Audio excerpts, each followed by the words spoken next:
Վստահ եմ, որ ձեզանից շատերը գիտեն, որ մածունի հայրենիքը համարվում է հայկական լեռնաշխարհը։ Մածուն բառի հիմքում ընկած է մաց արմատը, որից էլ կազմվել է մածանել, մածույլ բայերը, որոնք ունեն հետևյալ բացատրությունը՝ կպչել, թանձրանալ, մակարդվել։ Մածունի մասին մենք իմանում ենք հնագիտական պեղումներից, երբ կարասների մեջ հայտնաբերվել են մածունի մնացորդներ։ Սակայն ավելի ուշ շրջանում 11-րդ դարում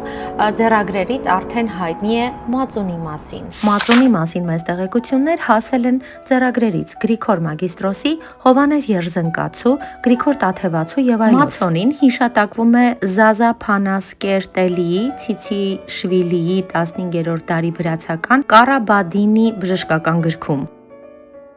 2012 թվականի հունվարի 24-ին Վրաստանը գրանցեց մածունի աշխարհագրական նշումը։ 2022 թվականին Վրաստանը արգելեց, որպեսզի իր տարածքով Հայաստանը արտահանի մածուն տեսակի կաթնամթերքը Ռուսաստանի դաշտից։ Ուշ հայաստանյան ընկերությունները մածունը վերանվանեցին որպես հայկական լեռնաշխարհի յոգուրտ։ Իսկ յոգուրտ բառը, որքանով որ ես տեղյակ եմ, հայկական ծագում չունի։ Վրաստանի գրականության թանգարանի տնօրենը